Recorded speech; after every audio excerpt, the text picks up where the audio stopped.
El mundo no sabía qué estaba esperando. En medio del silencio asfixiante de la opresión romana, bajo un cielo que parecía haber olvidado la esperanza, la humanidad gritaba en susurros. ¿Por qué un Dios todopoderoso elegiría nacer en el polvo y la suciedad? La respuesta no está en el poder, sino en una vulnerabilidad que te hará temblar. El viento cortante de Judea no tenía piedad esa noche. Soplaba con la furia de siglos de espera, levantando remolinos de polvo que se adherían a la piel como una segunda capa de cansancio. No era simplemente una noche más.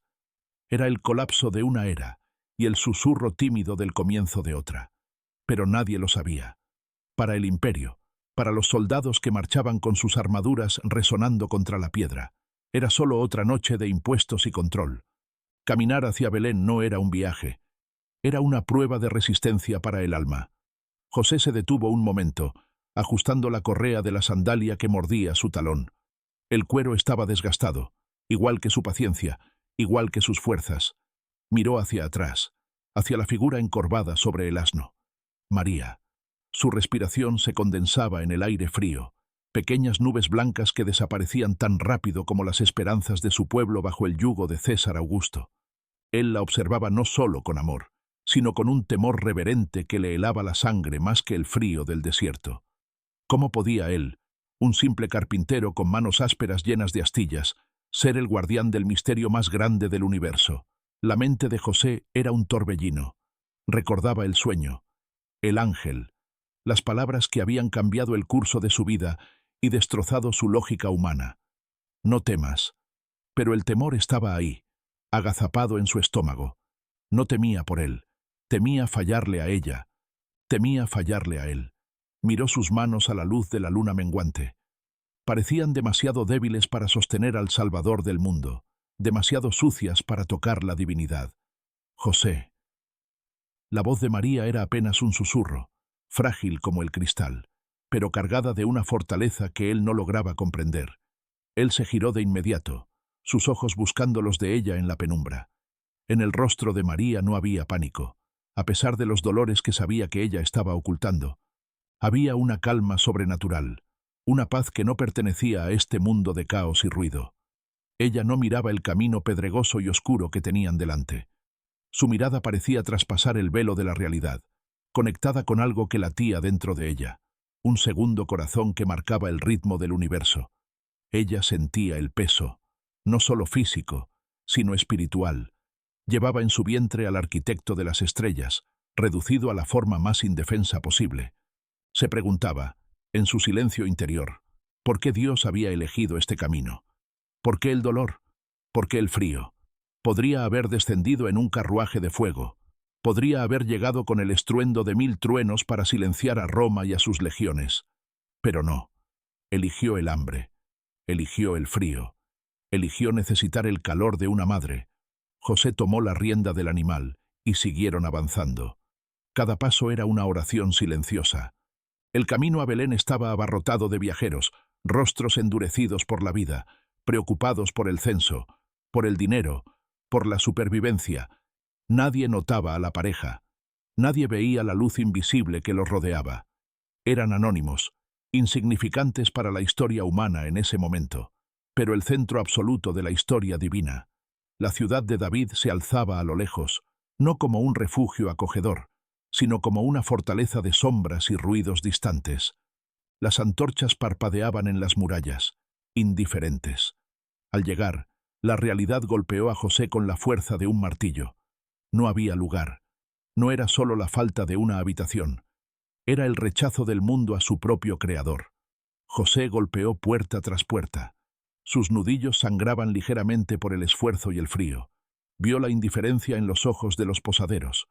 Vio la molestia en los rostros de aquellos que tenían una cama caliente. No hay sitio. Esa frase resonaba en su mente, repitiéndose con cada negativa. ¿Cómo podía ser? El Rey de Reyes estaba por llegar, y el mundo le cerraba la puerta en la cara. La angustia comenzó a subir por la garganta de José, un nudo apretado de desesperación. Se sentía un fracaso. Le había prometido a Dios cuidar de ella, y ahora, en el momento crucial, no podía ofrecerle más que la intemperie. Se apoyó contra una pared de piedra fría, respirando con dificultad, sintiendo el peso de su propia humanidad aplastándolo. Quería gritar, quería exigir un lugar, pero miró a María.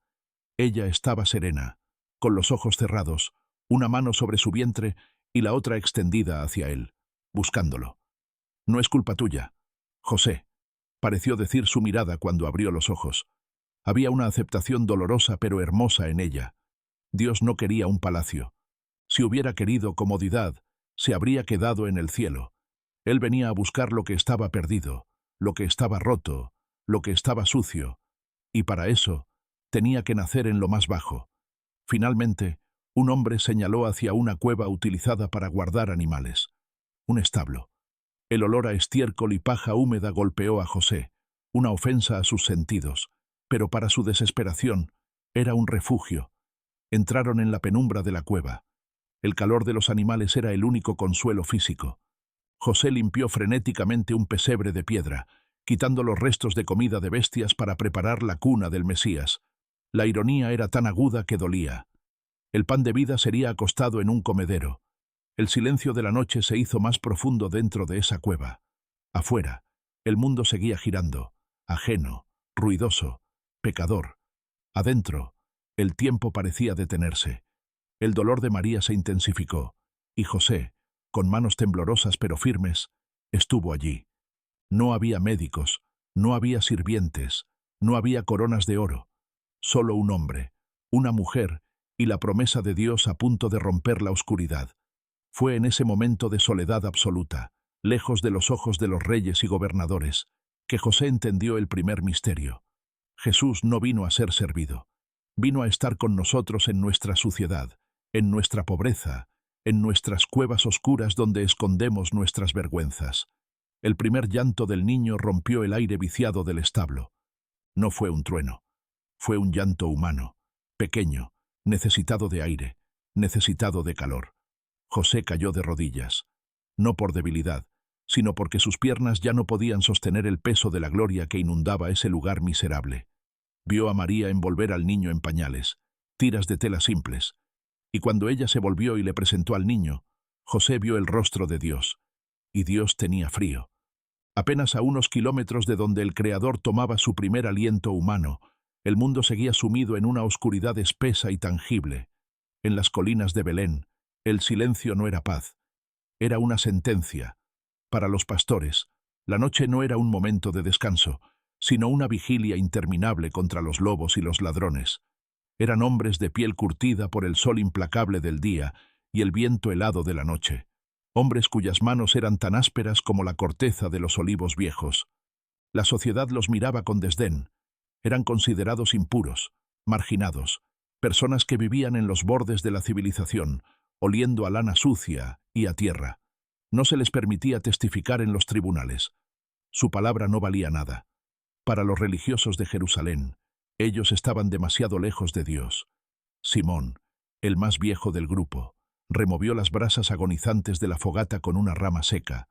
Las chispas volaron brevemente hacia el cielo negro antes de ser devoradas por la nada. Él miró hacia arriba, hacia ese abismo estrellado que parecía observarlos con indiferencia. ¿Cuántas noches había pasado así? Miles. Nacer, cuidar ovejas, morir. Ese parecía ser el ciclo inmutable de su existencia. No había esperanza de algo más grande. El Mesías, del que hablaban las antiguas profecías, seguramente vendría para los reyes, para los sacerdotes vestidos de lino fino en el templo, no para hombres que dormían sobre piedras. Un joven pastor, apenas un muchacho, se envolvió más fuerte en su manto raído. El frío de esa noche era extraño, penetrante. No era solo físico. Había una electricidad estática en el aire, una tensión que hacía que las ovejas se agitaran inquietas en el redil improvisado. El silencio se volvió pesado, como si la naturaleza misma estuviera conteniendo la respiración, esperando una orden. De repente, la oscuridad se rompió. No fue un amanecer gradual, fue una violencia de luz. El cielo, que un segundo antes era un manto negro impenetrable, se rasgó de par en par. Una luz blanca, pura y cegadora, más brillante que el sol del mediodía, inundó el campo. No proyectaba sombras, lo consumía todo. Los pastores gritaron, cubriéndose los rostros con los brazos. arrojándose al suelo, aplastando sus cuerpos contra la tierra y la hierba seca. El terror primitivo se apoderó de sus gargantas. En su mente, esto solo podía significar una cosa: el juicio, el fin. Dios había bajado para consumirlos. El miedo no era a la muerte, sino a la presencia absoluta de la santidad. Estar frente a algo tan puro cuando uno se siente tan sucio es un dolor que quema el alma. Pero entonces, una voz resonó. No era un trueno, aunque tenía la potencia para sacudir montañas. Era una voz que vibraba en los huesos, clara como el cristal, llena de una autoridad que no admitía duda, pero, milagrosamente, carente de ira. «No temáis». Simón se atrevió a separar los dedos de sus ojos. Frente a ellos, suspendido en la gloria, estaba el ángel del Señor. Su apariencia no era la de un niño con alas, sino la de un guerrero de luz, majestuoso y terrible en su belleza. La luz que emanaba no venía de fuera, sino de su propio ser, un reflejo directo del trono de Dios. Porque he aquí os doy nuevas de gran gozo, que será para todo el pueblo, que os ha nacido hoy, en la ciudad de David, un Salvador, que es Cristo el Señor. Las palabras flotaron en el aire, pesadas de significado. ¿Para todo el pueblo? ¿Incluso para ellos? ¿Un Salvador? La mente de Simón intentaba procesar la información a través del velo del miedo. El ángel no había ido al palacio de Herodes, no había aparecido en el Sancta Sanctorum del templo. Estaba allí, en un campo lleno de estiércol, hablando con nadie, con los olvidados. «Esto os servirá de señal», continuó el ángel, «y aquí vino lo más incomprensible. Hallaréis al niño envuelto en pañales, acostado en un pesebre». Un pesebre. La palabra golpeó a los pastores.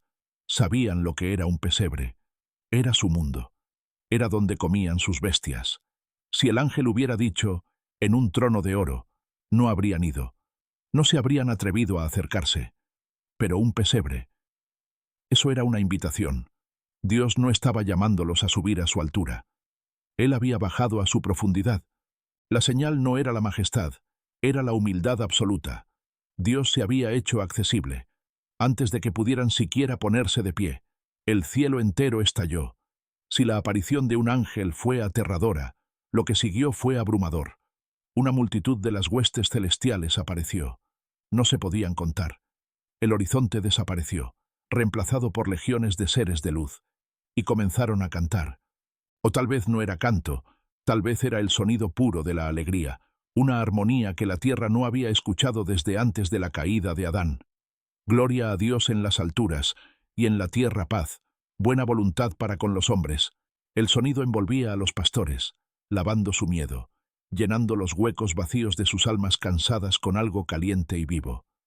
Esperanza. Por primera vez en sus vidas, no se sentían sucios, se sentían vistos. El Dios del universo estaba celebrando, y los había invitado a la fiesta.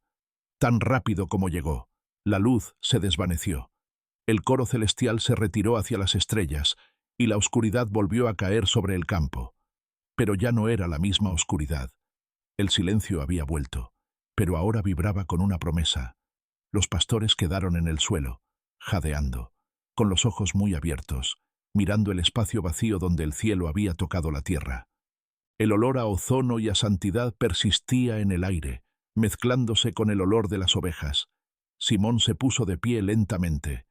Sus piernas temblaban, pero no de miedo, sino de adrenalina. Miró a sus compañeros. Vio lágrimas en los ojos sucios del joven pastor. Vio asombro en los rostros curtidos de los demás. Nadie habló durante un largo minuto. Las palabras humanas parecían demasiado pequeñas, demasiado inútiles. Finalmente, Simón rompió el silencio. Su voz era ronca, pero firme. «Pasemos, pues, hasta Belén», dijo, y la urgencia comenzó a crecer en su tono. «Y veamos esto que ha sucedido, y que el Señor nos ha manifestado». No hubo discusión. No hubo dudas sobre quién cuidaría las ovejas. En ese momento, nada importaba más que encontrar al niño. Dejaron todo. Corrieron. No caminaron con la solemnidad de una procesión religiosa. Corrieron con la desesperación de hombres que han encontrado agua en el desierto. Corrieron a través de los campos oscuros, tropezando con piedras, rasgándose la ropa con los espinos, pero sin sentir dolor. Sus corazones latían con un ritmo nuevo. Iban a ver al rey, no al rey que exige impuestos, sino al rey que duerme en la paja. Iban a ver a alguien que, por fin, entendía lo que significaba ser pequeño. La carrera hacia Belén fue un viaje de transformación. Con cada paso, dejaban atrás su identidad de marginados. Ahora, eran los portadores del secreto más grande de la historia. Eran los primeros embajadores del reino de los cielos. Al llegar a las afueras del pueblo, redujeron la velocidad, buscando un pesebre, un establo. No buscaron en las posadas. Fueron directamente a las cuevas, a los lugares traseros, a donde ellos mismos dormirían. Y entonces vieron una luz tenue saliendo de una grieta en la roca. No era la gloria cegadora de los ángeles, era la luz temblorosa de una lámpara de aceite. Pero para ellos, esa luz era el faro del mundo. Se acercaron con reverencia, con el corazón en la garganta, temiendo romper el encanto, temiendo que fuera un sueño. Simón se asomó primero, y allí estaba, tal como el ángel había dicho. Un hombre joven, con cara de agotamiento pero con ojos vigilantes. Una mujer, hermosa en su cansancio, irradiando una paz que desafiaba la pobreza del lugar. Y en el centro, en el comedero de piedra donde horas antes habían comido bueyes, un bebé. Los pastores entraron. El olor era familiar. Era su olor. Y en ese momento entendieron la profundidad del amor de Dios. Él no había venido a juzgarlos. Había venido a ser uno de ellos. Lejos, muy lejos de la humedad del establo de Belén, en las tierras altas de Oriente donde la antigua Babilonia susurraba secretos al viento. El silencio tenía una textura diferente. No era el silencio de la pobreza, sino el silencio del estudio, de pergaminos antiguos que crujían bajo dedos manchados de tinta y polvo de estrellas. Melchor ajustó la lente de su astrolabio. Sus ojos, nublados por décadas de escudriñar el abismo negro del cielo, estaban cansados. Él y sus compañeros, Gaspar y Baltasar, no eran reyes en el sentido político. Eran monarcas del conocimiento, magos, astrónomos que creían que el universo era la escritura de Dios. Habían pasado sus vidas trazando los movimientos de Júpiter y Saturno, buscando patrones, buscando respuestas.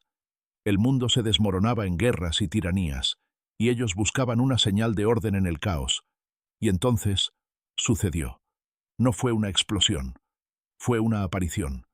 Una nueva luz rasgó la negrura del firmamento.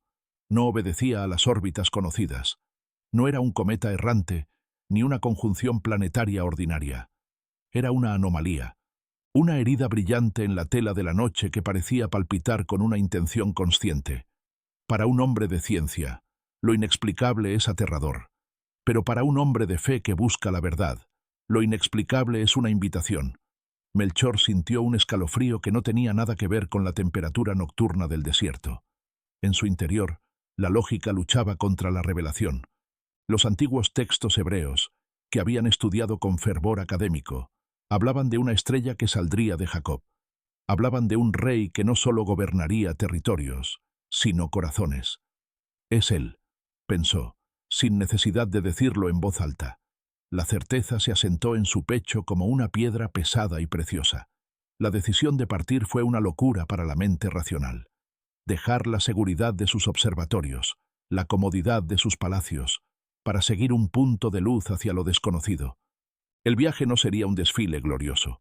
Sería una marcha brutal a través de desiertos implacables, donde el sol despelleja la piel y los bandidos acechan en las dunas. Cargaron sus camellos no solo con provisiones, sino con símbolos. Oro, incienso y mirra. No eran regalos de cumpleaños. Eran confesiones de fe. Oro para un rey, reconociendo su soberanía. Incienso para un dios, reconociendo su divinidad. Y mirra. La mirra era el regalo más pesado, una resina aromática usada para embalsamar muertos. ¿Quién le lleva perfume de muerte a un recién nacido?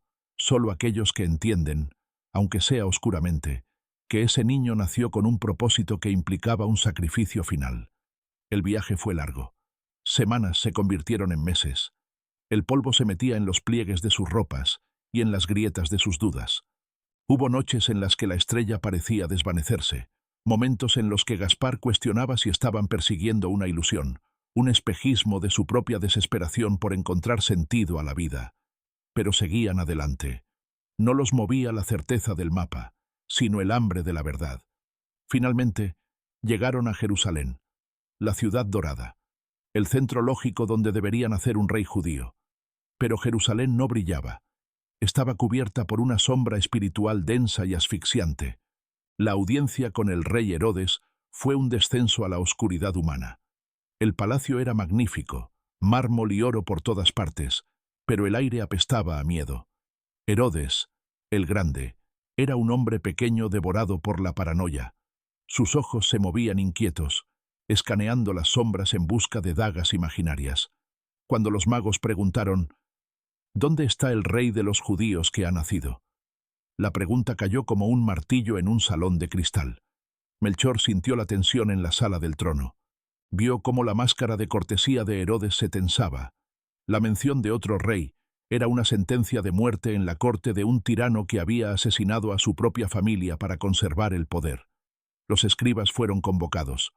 Desenrollaron los pergaminos con manos temblorosas, no por reverencia a la escritura, sino por miedo al rey que los miraba.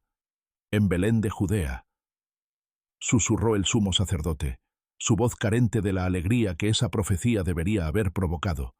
Era la ironía suprema.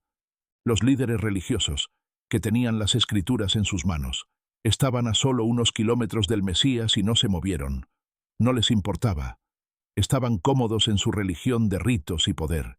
Tuvieron que venir paganos de Oriente, guiados por una estrella y un deseo ardiente, para mostrarles lo que sus propios libros decían. Herodes sonrió, una mueca que no llegaba a sus ojos fríos y muertos.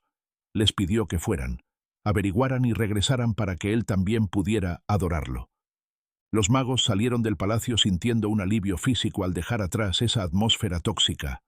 La estrella, que se había ocultado sobre la oscuridad de Jerusalén, volvió a brillar con fuerza renovada en el camino a Belén. Su luz parecía limpiar la suciedad política de sus mentes. Cuando la estrella se detuvo, no fue sobre un castillo, no fue sobre una fortaleza, fue sobre una casa humilde. El contraste debió haberlos roto. Habían viajado meses, habían gastado fortunas, habían arriesgado sus vidas. ¿Para esto? ¿Para un carpintero y una joven campesina? ¿Para un niño que no tenía ejército ni sirvientes? Pero cuando entraron, cuando Baltasar, Gaspar y Melchor vieron al niño en los brazos de María, la lógica humana se rindió. No vieron pobreza, vieron gloria. La atmósfera en la habitación cambió. El polvo del viaje, el cansancio, la duda, todo desapareció. Estaban frente al misterio. El Dios que había creado las galaxias que ellos estudiaban, ahora los miraba con ojos de bebé. La infinidad se había encogido para caber en el regazo de una mujer. Sin decir una palabra, los tres sabios, hombres acostumbrados a que otros se inclinaran ante ellos, cayeron al suelo. Sus frentes tocaron la tierra sucia. No fue un acto de protocolo. Fue un colapso de adoración. Abrieron sus cofres. El brillo del oro iluminó las paredes toscas. El aroma del incienso se mezcló con el olor a madera y heno, creando un perfume que olía a cielo y tierra unidos. Y la mirra. La mirra fue puesta a los pies de aquel que vencería a la muerte muriendo. María observaba todo en silencio, guardando cada imagen, cada gesto en su corazón. Ella miraba el oro y veía la provisión de Dios para la huida que pronto tendrían que emprender. Miraba la mirra y sentía una punzada de dolor profético. Los magos no se quedaron mucho tiempo. Un sueño, otra intervención divina, les advirtió que no volvieran a Herodes. Dios protege a los suyos, y a veces la obediencia requiere cambiar el camino de regreso. Se marcharon por otro camino, regresando a sus tierras. Ya no necesitaban la estrella. La luz verdadera ya la llevaban dentro. Habían venido buscando un rey, y habían encontrado a Dios. Y aunque volvían a la misma vida, a los mismos observatorios, sabían que nunca más serían los mismos. El mundo había cambiado, porque Dios estaba ahora en él. La paz en Belén era una ilusión frágil, tan delgada como la neblina que se disipa al amanecer. Mientras la pequeña familia dormía, Agotada por el milagro y las visitas, el peligro se deslizaba por los caminos reales desde Jerusalén. El mal no descansa cuando el bien ha nacido. Para José, el sueño no fue un refugio esa noche. Fue un campo de batalla. De nuevo, la voz. No era la melodía suave que los pastores escucharon, ni la certeza intelectual de los magos. Era una alarma, un grito espiritual que sacudió su subconsciente con la urgencia de una trompeta de guerra. «Levántate, toma al niño y a su madre, y huye a Egipto. Quédate allá hasta que yo te diga, porque Herodes va a buscar al niño para matarlo». José despertó de golpe. Su corazón golpeaba contra sus costillas como un martillo frenético. No había luz del sol, solo la oscuridad densa de la madrugada. El sudor frío le bañaba la frente. No hubo tiempo para cuestionar, para frotarse los ojos o para planear una ruta segura. La orden era absoluta. «Huye», miró a María, durmiendo con una mano protectora sobre el niño. Despertarla para decirle que estaban siendo cazados fue el primer dolor de esa noche. Vio cómo la paz en los ojos de ella se transformaba instantáneamente en un estado de alerta maternal, feroz y decidido. No hubo preguntas inútiles. Ella vio el terror controlado en el rostro de su esposo y entendió. Recogieron sus pocas pertenencias en silencio. El oro, el incienso y la mirra, regalos de reyes, ahora eran su única moneda de cambio para sobrevivir en el exilio. Cargaron el asno con movimientos rápidos y temblorosos. Cada sonido, el crujido de la paja, el golpe de una sandalia contra la piedra, sonaba como un trueno en sus oídos. Sentían que las sombras mismas tenían ojos. Salieron de Belén antes de que el sol pudiera delatarlos. No se despidieron de nadie. Se convirtieron en sombras, deslizándose hacia el sur, hacia el desierto, hacia Egipto, la antigua tierra de esclavitud que ahora sería su refugio. Mientras huían, con el viento del desierto borrando sus huellas, en Jerusalén, la paciencia de Herodes se rompió. El rey esperaba en su balcón, mirando hacia el camino por donde debían regresar los magos. Las horas se convirtieron en días. El silencio de los sabios de Oriente no fue un olvido. Fue una traición. Herodes lo sintió en su orgullo herido, una llaga purulenta que envenenaba su sangre. Se habían burlado de él. Esos extranjeros habían encontrado al rey y lo habían ocultado. La furia de Herodes no fue caliente y explosiva. Fue fría, calculadora y absoluta. Era la ira de un hombre que sabe que su tiempo se acaba y que está dispuesto a quemar el mundo para mantenerse en el trono un día más. Llamó al capitán de su guardia. No hubo gritos. La orden fue dada en un tono bajo, casi susurrado, lo que la hacía aún más monstruosa. «Mata a todos los niños». «¿A cuáles, mi señor?» «A todos, en Belén y en todos sus alrededores, de 2 años para abajo. Que no quede ni uno que pueda respirar mi aire». La orden fue una sentencia de muerte para la inocencia. Los soldados marcharon hacia Belén. No eran monstruos. Eran hombres que obedecían órdenes. Hombres que habían apagado su conciencia para servir al poder. Entraron en el pueblo con el sonido metálico de las espadas desenvainadas. Lo que siguió fue el sonido más terrible que la historia humana puede registrar. No fue el choque de ejércitos, sino el grito de las madres. La masacre de los inocentes no fue una batalla. Fue una carnicería. Puertas derribadas. Cunas volcadas. El llanto de los niños silenciado brutalmente. La sangre manchó las calles de piedra de la pequeña ciudad de David. El lugar donde el cielo había tocado la tierra días antes, ahora se convertía en un infierno de dolor. Raquel lloraba por sus hijos, y no quería ser consolada, porque ya no existían.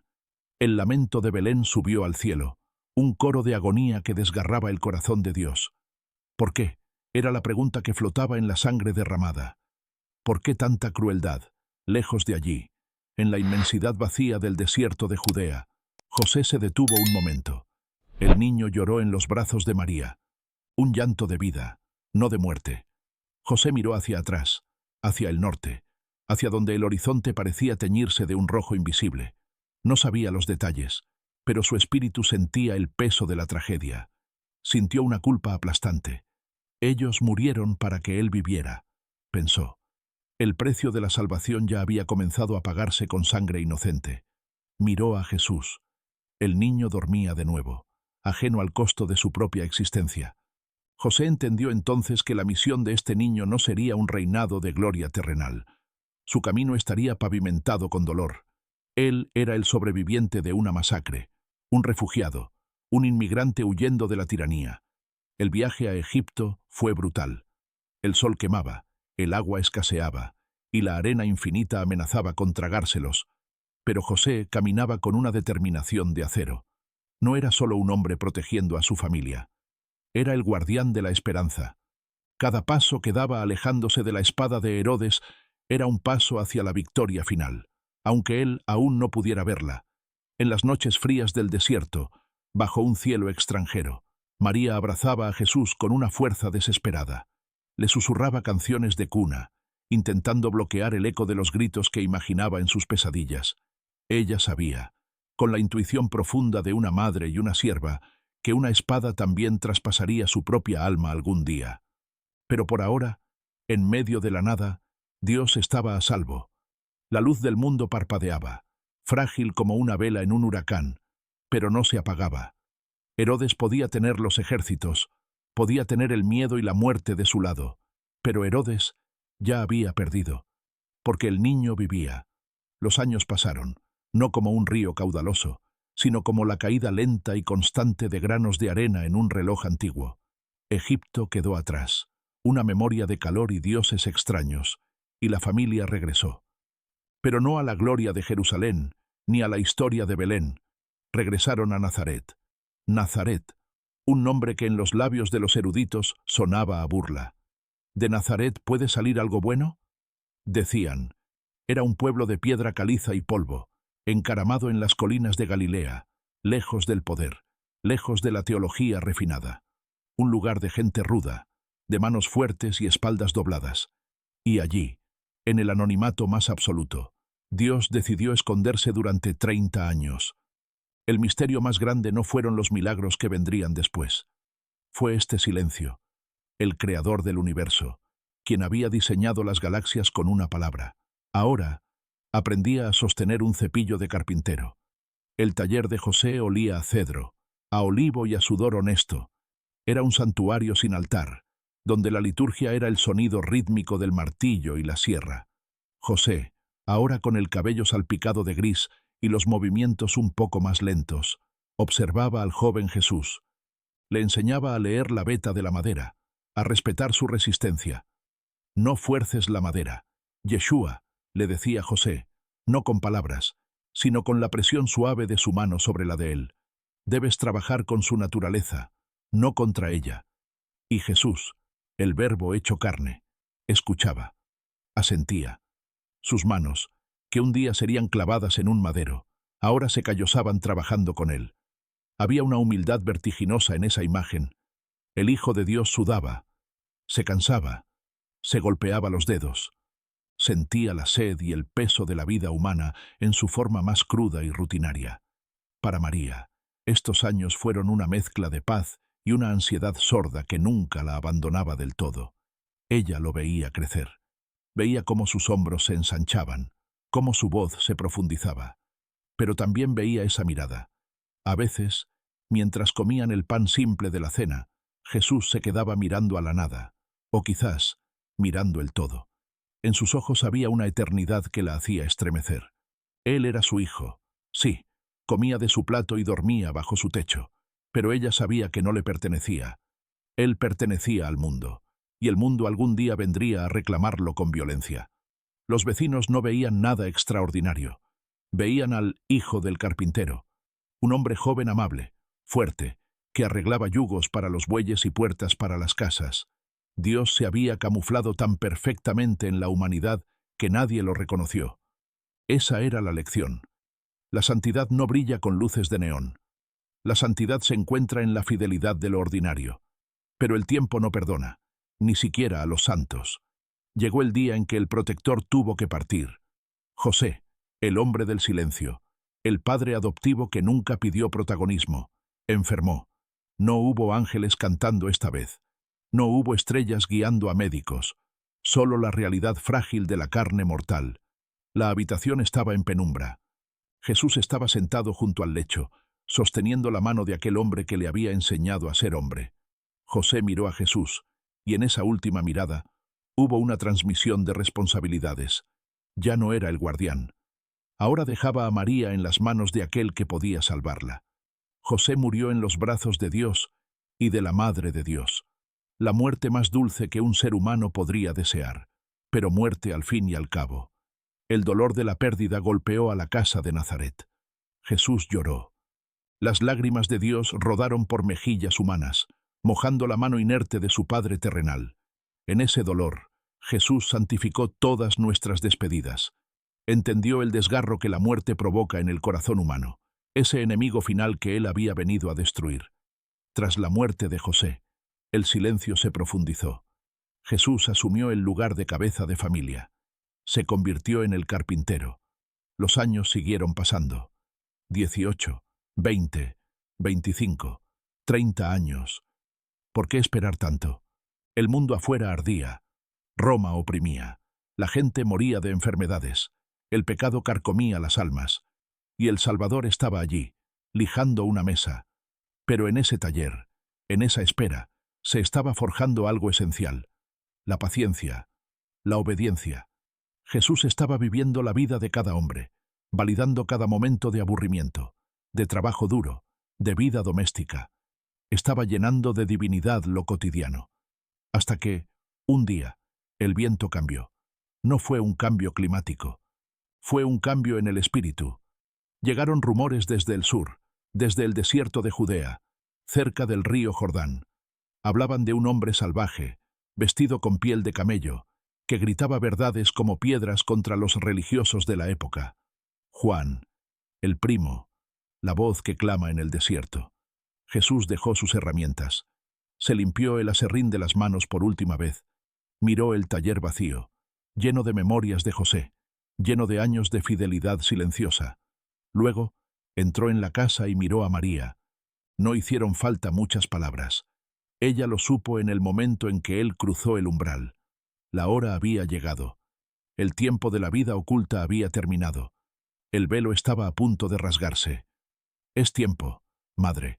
María sintió que su corazón se detenía un instante.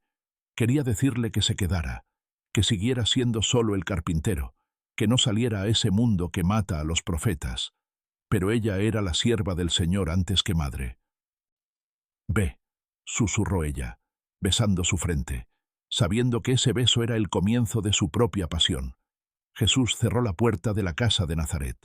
Se ajustó el manto y comenzó a caminar hacia el sur, hacia el Jordán, hacia Juan, hacia el agua, hacia el diablo en el desierto, y finalmente, hacia la cruz.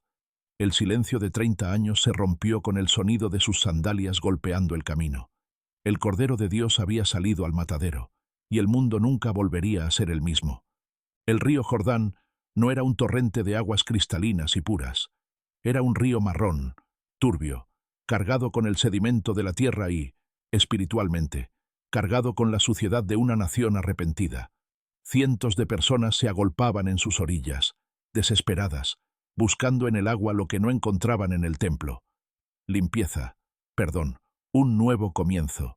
Juan el Bautista estaba allí, en medio de la corriente, con el agua hasta la cintura. Su figura era imponente, salvaje. Su piel, quemada por el sol del desierto, y sus ojos, ardientes con el fuego de Elías, escaneaban a la multitud. Él no bautizaba para conferir estatus. Bautizaba para preparar la muerte del orgullo. «Arrepentíos», gritaba, y su voz resonaba contra las colinas de Judea como un trueno antes de la tormenta. Pero entonces, el trueno se detuvo. Juan se quedó inmóvil. La multitud, sintiendo el cambio repentino en la atmósfera, siguió su mirada. Un hombre bajaba por la orilla. No llevaba ropas reales. No tenía un séquito. Sus sandalias estaban cubiertas del mismo polvo que las de los demás.